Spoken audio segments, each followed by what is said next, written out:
सोमवार से नवरात्रि का महोत्सव जो शुरू हो रहा है, संपूर्ण भारतवर्ष को हार्दिक ढेर सारी शुभकामनाएं। और दूसरी बात तो यह है कि हमारा भारत पश्चिम सभ्यता में डूबता चला जाता है और डूब रहा है।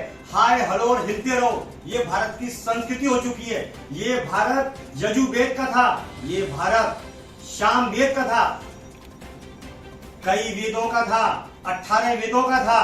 लेकिन आज क्या हुआ? एक जमाना था गली गली के नुक्कड़ पर दूध की दुकानें हुआ करती थी। आज ऐसा माहौल हो चुका है कि हर गली के एक कोने पर दारू ठर्रे के अड्डे की दुकानें हुई। क्या करें? क्या करें? भारत की संस्कृति को बिगाड़ने में आप और हम जिम्मेदार हैं। ये मत समझे कि सरकार जिम्मेदार है, आप और हम भी जिम्मेदार हैं इसके अंदर। बात तो सब कहनी पड़ेगी, ऊपर से नीचे तक। इस वक्त सब मिले हुए, ऊपर से नीचे तक। और रही त्योहार की बात, तो हम किसको बदलेंगे? जिसको बदलने जाएंगे वो हमको बदल देगा, क्योंकि भारत का संविधान ऐसा है, भारत का कानून ऐसा है। अगर कोई बोलता है कि कम आप ऐसा करो, ऐसा करो, ऐसा करो, वो नहीं चलेगा। कोर्ट में पिटीशन फाइल होती है, सामने वाला निपट जाता है। आप पूछो मेरे को, क्वेश्चन करो, मैं सब चीज का जवाब दूंगा। इसका जिम्मेदार तो आयोजक है ना। आयोजक जिम्मेदार कैसे है?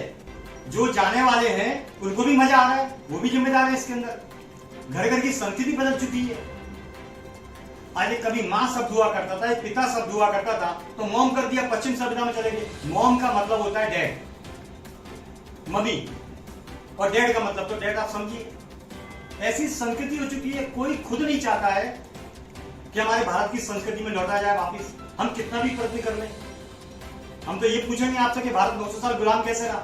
हमारी वजह से गुलाम हुआ। नहीं तो अंग्रेजों की इतनी ताकत नहीं है कि 10 अंग्रेज आके भारत में आ जाएं और हम सबको आपस में लड़ा दें और हम सबसे ही आपस में सबको भिड़ा दें। बहुत सारी बातें हैं इसके अंदर। तो अभी हिंदू समाज को क्या संदेश देना चाहते हैं? क्या बदलाव करने की आवश्यकता है? एक ही संदेश है कि अगर तुम्हारे अंदर एकता नहीं है तो फिर वापिस से गुलाम हो गए। ये सच बात है, क्योंकि हिंदू की आदत है टांग खींचने की एक दूसरे की।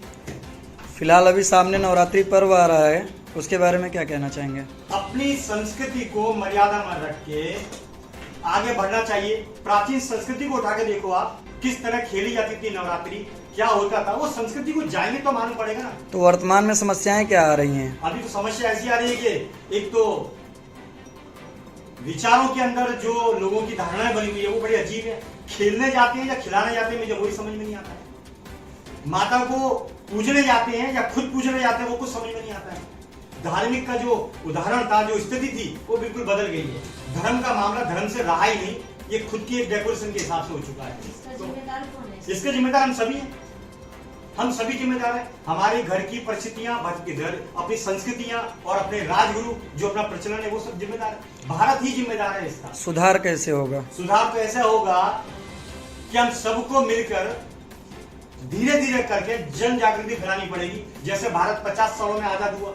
कैसे? जीरो से आदमी हीरो बनता है। एक जीरो ले लो, उसके आगे एक लगेगा तो 10 हो जाएगा, 2 लगेगा तो 20 हो जाएगा। बूंद बूंद से घड़ा बढ़ता है। हिम्मत नहीं हारना। हौसला जिसका बुलंद होगा, सफलता उसके कदमों में होगी। ये बात आप समझ के चलना, हिम्मत मत हारो आप। हम हिंदुओं के नवरात्रि गरबा में असामाजिक तत्व न घुसे, कलंक न लगाए, उसके लिए हम क्या ठोस उपाय कर सकते हैं? आधार कार्ड, जो भी डॉक्यूमेंट्स हैं, बिना चेकिंग के एंट्री मत दो। और सरकार को इसके पीछे पूरा ध्यान देना चाहिए। एक बात और भी है, मैं खाली मुंबई की बात करता हूँ। मुंबई पुलिस इतनी खतरनाक है कि जमीन में तक खोद के गाड़ के मुर्दे निकाल लेती है, तो वो 1 सेकंड में पहचान लेगी कि असामाजिक तत्व है या सादा तत्व है या कौन सा तत्व, जो भी तत्व। मुंबई पुलिस को रिक्वेस्ट करके ऐसी जगह पर आवेदन किया जाए कि हमारी सुरक्षा का आपको भी ख्याल रखा जाए। ऐसे पर तो प्रत्येक पंडालों में पुलिस वालों को रहना पड़ेगा। जी हाँ, नेताओं की सुरक्षा में रह सकते हैं, तो माता दुर्गा के पंडालों में रहने में क्या बुराई है? मुझे आप इस बात करके जवाब दे दीजिए।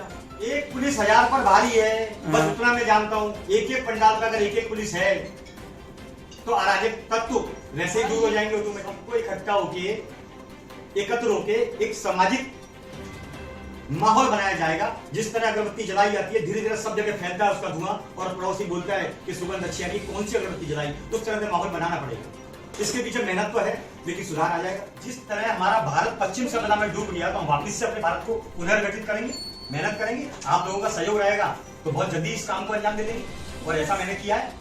हम सबने बहुत सारा, अभी एक लेटेस्ट किस्सा है कि शौचालय पे झंडा वंदन होता था, 22 साल पुराना रिकॉर्ड। हमने पूरी तैयारी के साथ उस झंडे को हटाया। हालांकि वो नेता है, कोऑपरेटिव है, आज की तारीख में वो ताकतवर नेता है, पावर है उसके पास, लेकिन सिस्टम से हम चले, पीछे लग के चले। अगर एक मेरे जैसी जिम्मेदारी हर एक आदमी ले ले तो हिंदुस्तान से भ्रष्टाचार तो छोड़ो, संस्कृति जो पश्चिम सभ्यता की आई है वो भी निकल जाएगी। लड़ना हमारा कर्तव्य है। हम तो इतना जानते हैं कि हौसला बुलंद रखो तो परमात्मा भी साथ देता है। इतनी सी बात मैं जानता हूं। अगर मैं सत्य पे चलता हूं तो सत्य परेशान हो सकता है, पर पराजित कभी नहीं होगा। ये बात सत्य है, बिल्कुल, इसमें कोई दो राय नहीं है। घर से ही शुरू होगी। और मैं इतना आपको ये कहना चाहता हूं यकीन के साथ कि हिंदुस्तान में अभी भी ऐसे ऐसे लोग मौजूद हैं जो समय से तेज चलने वाले लोग हैं। ये काम को अंजाम देने के लिए कोई बहुत बड़ी टाइम नहीं जाएगा। हम सब मिलकर इसको अंजाम दे देंगे। हम इतना जानते हैं कि एक व्यक्ति को अगर फांसी होती है तो 10 व्यक्तियों का धंधा बंद हो जाता है। ये खाली उदाहरण देता हूं मैं आपको। एक व्यक्ति को चौराहे पे खड़ा करके फांसी दे दी तो 10-20 जो बड़े बड़े व्यक्ति हैं उनका धंधा ऑटोमेटिक बंद हो जाएगा। है, सामने दिखता है। हमने क्या बोला, ये धीमा जहर है, इसको खत्म करने के लिए हम सबको आगे आना पड़ेगा। लेकिन हम सबको टाइम होना चाहिए। मेरे को टाइम है अपने देश के लिए, लेकिन उतना टाइम आपको भी होना चाहिए। मैं जानता हूं हर धंधा धर्म दुकानदारी से जुड़ चुका है, लेकिन करेंगे। हमारा देश है, हमारा भारत है, हम यहाँ पे पले बड़े हैं, हमारी मिट्टी है। हम कैसे भूल जाएं ये छत्रपति शिवाजी महाराज का देश है। हम कैसे भूल जाएं ये महाराज प्रताप का देश है, यहाँ योद्धाओं ने जन्म लिया है। तो गद्दारों का क्या काम?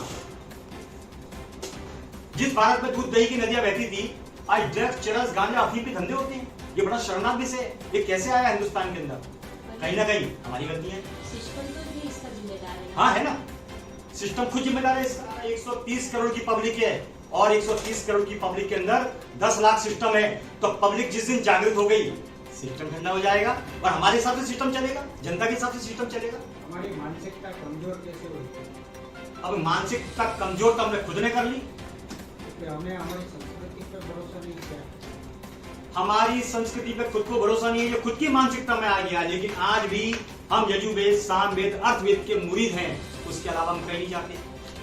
तो आपके अंदर कॉन्फिडेंस होना चाहिए। खुद आप ढीले पड़ेंगे तो कैसे चलेगा? दर्शकों को क्या संदेश देना चाहेंगे? किसको? दर्शकों को क्या मैं तो संदेश एक ही देना बात बोला चाहेंगे? हूं, हिंदुस्तान की औलाद हो, उस खून की औलाद हो जहां शिवाजी महाराज ने जन्म लिया है।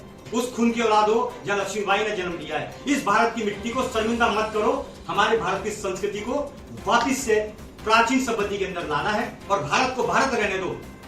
पश्चिम सभ्यता के अंदर मत ले जाने की कोशिश करो, नहीं तो विलय होगा।